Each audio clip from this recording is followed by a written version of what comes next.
Hello friends, welcome to my channel advocate Yuvraj Singh. देखिए, आज हम लोगों को पढ़ना है भारतीय संविधान का निर्माण पढ़ना है। क्या पढ़ना है? भारतीय संविधान का निर्माण पढ़ना है। आखिर भारतीय संविधान सभा का स्थायी अध्यक्ष कौन बनाया गया था और अस्थायी अध्यक्ष कौन बनाया गया था? हमारी भारतीय संविधान पूर्ण रूप से बनकर कब तैयार हुई थी और कब लागू हुई थी? इन्हीं सब विषयों पे आज हम लोग पढ़ेंगे। पहली बात इसमें ये आती है कि देखिए, मैं जो पढ़ाऊंगा आप बिल्कुल ध्यान पूर्वक इतना समझेंगे। मैंने वो कीवर्ड यहाँ पे नोट कर रखे हैं जो पेपर में पूछे ही जाते हैं। यहाँ से अगर यहां से आपने अच्छे से इसको समझ लिया तो आपको यहां से एक दो क्वेश्चन मिलने ही मिलने हैं। आप कोई भी एग्जाम देने जाते हैं, जरूरी नहीं है कि आप कॉन्स्टिट्यूशन अकेले लॉ के स्टूडेंट है तो आप इसमें ही पढ़ेंगे। बाकी आप अदर स्टेट की कोई भी तैयारी कर रहे होते हैं तो उसके लिए भी एक इम्पोर्टेंट लेक्चर है। हमने बताया भारतीय संविधान का निर्माण पढ़ना आज हम लोगों को। आखिर भारतीय संविधान का निर्माण कैसे हुआ था, इसमें मैंने वो कीवर्ड नोट कर रखे हैं जो मैं ब्लैक बोर्ड में लिख रखा हूं कि जो इतना लिखा उसी को मुझे समझाना है। मुझे ज्यादा कुछ नहीं बताना है आप लोगों को, बस जितना मैंने ब्लैक बोर्ड में लिख रखा है बस उतना ही मुझे समझाना है आप लोगों को। देखिए, जब 6 दिसंबर 1946 जब संविधान सभा का गठन हुआ था, यानी यहाँ पे 6 दिसंबर 1946 को संविधान सभा का गठन हुआ था और 9 दिसंबर 1946 को संविधान सभा के अस्थायी अध्यक्ष नियुक्त किए गए थे। यानी अस्थायी अध्यक्ष कौन बनाया गया था? तो अस्थायी अध्यक्ष डॉक्टर सच्चिदानंद सिन्हा बनाए गए थे। यहाँ पे आपको एक ये प्रश्न मिलेगा तो ये आप याद रखिएगा कि अस्थायी अध्यक्ष कौन बनाए गए थे? तो डॉक्टर सच्चिदानंद सिन्हा अस्थायी अध्यक्ष बनाए गए थे। कब बनाए गए थे? 9 दिसंबर 1946 को संविधान सभा के अस्थायी अध्यक्ष बनाए गए थे। तो ये डॉक्टर सच्चिदानंद सिन्हा बनाए गए थे, ये याद रखिएगा। इसके 2 दिन बाद 11 दिसंबर 1946 को संविधान सभा के स्थायी अध्यक्ष बनाए गए थे। स्थायी अध्यक्ष कौन बनाए गए थे? प्रश्न बनता है यहाँ पे। ये स्थायी अध्यक्ष डॉक्टर राजेंद्र प्रसाद बनाए गए थे। तो यहां कंफ्यूजन मत होइएगा क्योंकि आपसे पेपर में पूछ सकता है कि स्थायी अध्यक्ष कौन बनाए गए थे और अस्थायी अध्यक्ष कौन बनाए गए थे। तो मैंने बताया आपसे कि 6 दिसंबर 1946 को संविधान सभा का गठन हुआ था और 9 दिसंबर 1946 को अस्थायी अध्यक्ष बनाए गए थे। कौन बनाए गए थे? अस्थायी अध्यक्ष डॉक्टर सच्चिदानंद सिन्हा को बनाया गया था। इसके 2 दिन बाद हमारे 11 दिसंबर 1946 को संविधान सभा के स्थायी अध्यक्ष बना दिए गए थे। स्थायी अध्यक्ष कौन बनाए गए थे? वो डॉक्टर राजेंद्र प्रसाद जी बनाए गए थे। तो यहाँ पे ये आप दोनों याद रखिएगा कि स्थायी अध्यक्ष कौन बनाया गया था और अस्थायी अध्यक्ष कौन बनाया गया था। इस पे इतना याद करिएगा। इसके बाद आता है 13 दिसंबर 1946 को संविधान सभा की प्रस्तावना को रखवाया गया था।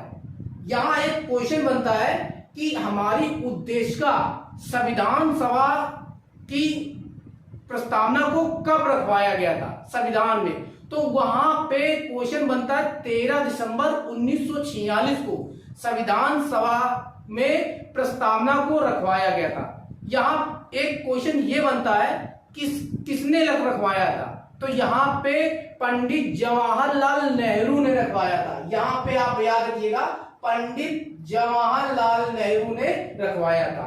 तो ये आप याद रखिए, पंडित जवाहरलाल नेहरू ने रखवाया था। यहां पे मैं जितना बता रहा हूं इतना अपर मैंने क्या किया कि देखो डेट जो थी वो अलग अलग थी। मैंने क्या किया, एक सीरियस वाइज से इसको नोट कर लिया है ताकि आपको समझने में कोई दिक्कत ना हो। जो डेट थी वो अलग अलग थी। मैंने क्या किया, एक जगह सीरियस वाइज लिख लिया है कि मुझे भी पढ़ने में कोई दिक्कत ना हो। तो मैंने आपसे ये बताया कि 6 दिसंबर 1946 को संविधान सभा का गठन हुआ था और 9 दिसंबर 1946 को संविधान सभा का अस्थायी अध्यक्ष बनाया गया था। अस्थायी अध्यक्ष कौन बनाया गया था? डॉक्टर सच्चिदानंद सिन्हा को बनाया गया था। इसके 2 दिन बाद संविधान सभा का स्थायी अध्यक्ष बना दिया गया था। तो स्थायी अध्यक्ष कौन बना दिया गया था? स्थायी अध्यक्ष बनाया गया था डॉक्टर राजेंद्र प्रसाद को बना दिया गया था। इसके बाद 13 दिसंबर 1946 को संविधान सभा में हमारी प्रस्तावना को रखवाया गया था। प्रस्तावना को किसने रखवाया था? वहां पे क्वेश्चन बनता है, प्रस्तावना को किसने रखवाया था? तो प्रस्तावना को पंडित जवाहरलाल नेहरू ने रखवाया था। यहाँ पे 4 ऑप्शन आपको दे दिया जाएगा कि प्रस्तावना को संविधान सभा में किसने रखवाया था। पंडित मोती नेहरू ने रखवाया था या पंडित जवाहरलाल नेहरू ने रखवाया था, या 2 क्वेश्चन और आपको दे दिया जाएगा। तो यहाँ पे आपको कंफ्यूज नहीं होना है, यहाँ एक पंडित जवाहरलाल नेहरू ने रखवाया था। तो ये आप याद रखिएगा।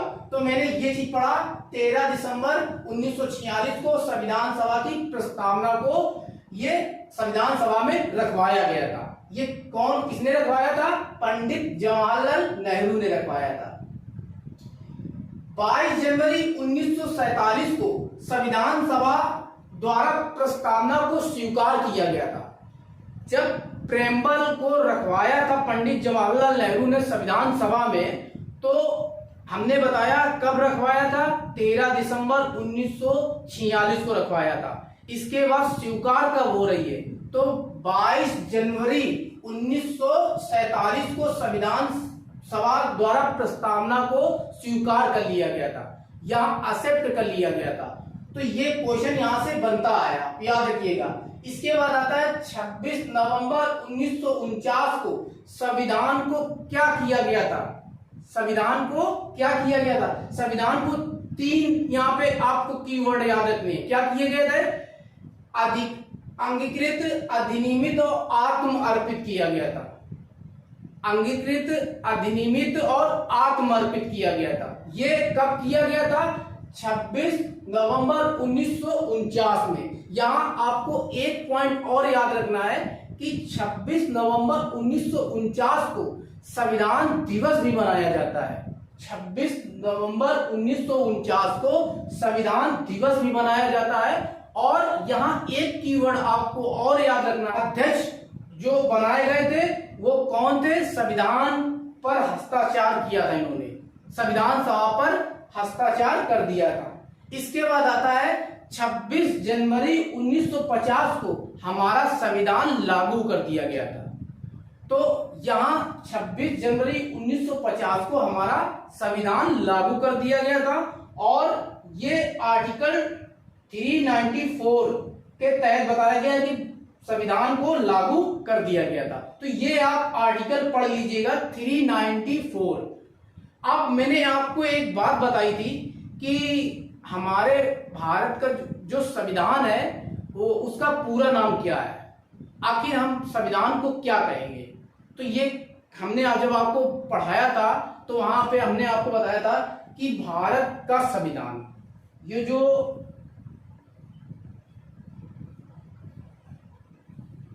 भारत का संविधान,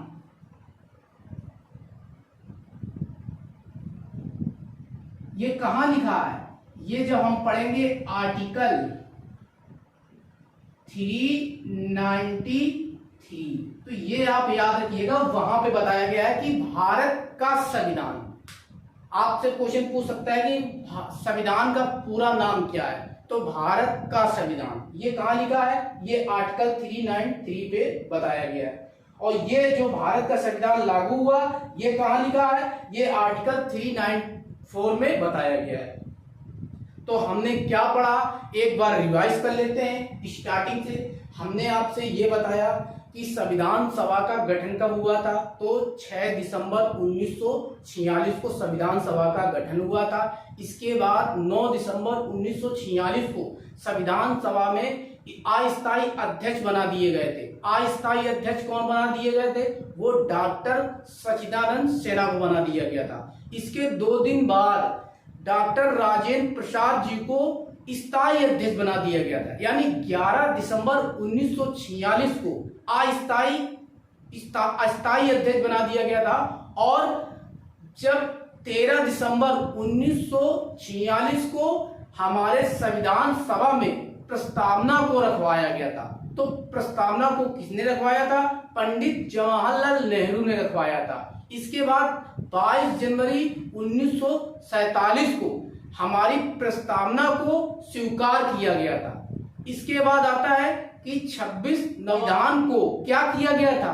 3 चीजें की गई थी। मैंने आपको बताया था कि अंगीकृत, आत्म अधिनियमित और आत्म अर्पित किया गया था। ये 3 चीजें आपको सीरियस से याद करना है। इसके बाद हमने ये बताया कि इसी को संविधान दिवस भी मनाया जाता है। इसी दिन 26 नवंबर 1949 को संविधान दिवस भी मनाया जाता है। इसके बाद हमने ये बताया कि संविधान सभा का अध्यक्ष इसी दिन भारतीय संविधान पर हस्ताक्षर किए थे। इसी दिन किए थे 26 नवंबर 1949 को। इसके बाद हमने ये बताया कि ये 26 जनवरी 1950 को हमारा संविधान पूर्ण रूप से लागू कर दिया गया था। तो ये मैंने कुछ यहाँ पे पॉइंट बताया, आप इसको ध्यान से देखिएगा। तो ये मैंने आप यहाँ पे बिल्कुल मैंने आपको समझाया, एक एक चीजें पढ़ाई। इसके बाद आता है कि संविधान सभा की स्थापना का प्रावधान कब किया रखा गया था? यानी संविधान सभा की स्थापना का प्रावधान रखा गया था। कब रखा गया था? किसके द्वारा रखा गया था? ये कैबिनेट मिशन 1946 के द्वारा रखवाया गया था। तो ये आप याद रखिएगा। भारत की संविधान सभा चुनी गई थी, किनके द्वारा चुनी गई थी? विधानसभा के निर्वाचित सदस्यों द्वारा चुनी गई थी। जो भारत का संविधान सभा चुनी गई थी वो किनके द्वारा चुनी गई थी? वो विधानसभा के निर्वाचित सदस्यों द्वारा चुनी गई थी। संविधान बनने में कितना समय लगा? यहाँ नेक्स्ट पॉइंट आता है कि संविधान बनने में कितना समय लगा। तो 2 वर्ष 11 माह 18 दिन का लगा समय। यहाँ पे याद रखिएगा, 2 वर्ष 11 माह 18 दिन में समय लगा। संविधान को बनने में समय लगा। 22 जुलाई 1947 को संविधान सभा ने तिरंगे को अपनाया। यहाँ पे देखिए मोस्ट इंपोर्टेंट क्वेश्चन है कि आखिर आपसे ये पूछ देगा कि तिरंगे को कब अपनाया गया था। तो 22 जनवरी 1947 को तिरंगे को अपनाया गया। यहाँ पे तिरंगे, यहाँ पे याद रखिएगा तिरंगे को अपनाया गया था। तो कब अपनाया गया था? 22 जुलाई 1947 को। झंडा समिति के अध्यक्ष कौन है? यहाँ पे 2 क्वेश्चन बनते हैं। यहाँ पे कभी कभी झंडा समिति के अध्यक्ष डॉक्टर राजेंद्र प्रसाद को भी बताया गया है, तो कभी कभी जेपी कृपलानी को भी बताया गया है। तो यहाँ पे आप लोग देख लीजिएगा कौन सही है, क्योंकि यहाँ पे मुझे लगा दोनों सही है। कहीं कहीं आप देखेंगे डॉक्टर राजेंद्र प्रसाद आपको मिलेंगे, कहीं कहीं देखेंगे तो आप जेपी कृपलानी मिलेंगे। तो वहां पे दोनों ही ये सही है। पूछ लेगा कि झंडा समिति के अध्यक्ष कौन है, तो डॉक्टर राजेंद्र प्रसाद भी सही हो सकते हैं और डॉक्टर जेपी कृपलानी, यानी आयोग के द्वारा जो इसका आंसर माना गया वो दोनों माने गए। आपको ये मिल जाए तो ये सही है, आपको ये मिल जाए तो ये भी सही है। तो यहाँ पे दोनों सही है। आप लोग मुझे कमेंट करके जरूर बताइएगा कि इनमें दोनों में अगर कोई आंसर अच्छा मिलता तो आप मुझे बताइएगा कि कौन है झंडा समिति के अध्यक्ष, क्योंकि मुझे लगा कि दोनों में एक ही हो सकते हैं और दोनों हैं। ये अलग अलग बुक में बताया गया, कहीं कहीं राजेंद्र प्रसाद को बता दिया गया है, कहीं कहीं जेवी कृपलानी को भी बता दिया गया है। तो यहाँ पे देख लीजिएगा आपको।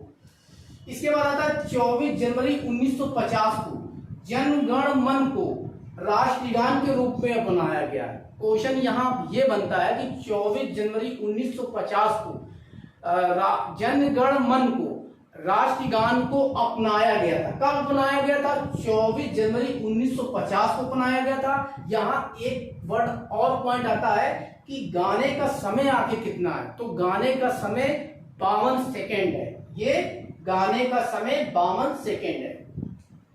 एक और पॉइंट आता है कि इसी दिन डॉक्टर राजेंद्र प्रसाद को भारत के प्रथम राष्ट्रपति बने थे।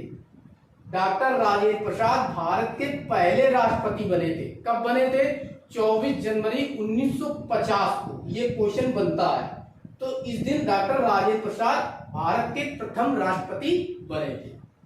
इसके बाद आता है 26 जनवरी 1950 को राजकीय चिन्ह को स्वीकार किया गया था। यहाँ पे आप याद रखिएगा, हमारा संविधान जब बना था तो 26 नवंबर 1949 को बनके तैयार हुआ था। इसके बाद लागू कब हुआ था? 26 जनवरी 1950। जिस दिन संविधान लागू हुआ था उसी दिन 26 जनवरी 1950 को राजकीय चिन्ह को भी स्वीकार किया गया था। यानी जिस दिन संविधान लागू कर दिया गया था उसी दिन राजकीय चिन्ह को भी स्वीकार कर दिया गया था, जिसको हम बोलते हैं अशोक का सिंह स्तंभ बोलते हैं।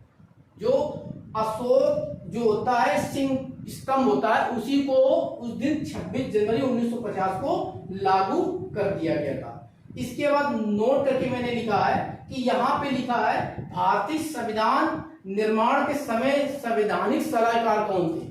यहाँ संवैधानिक सलाहकार कौन थे?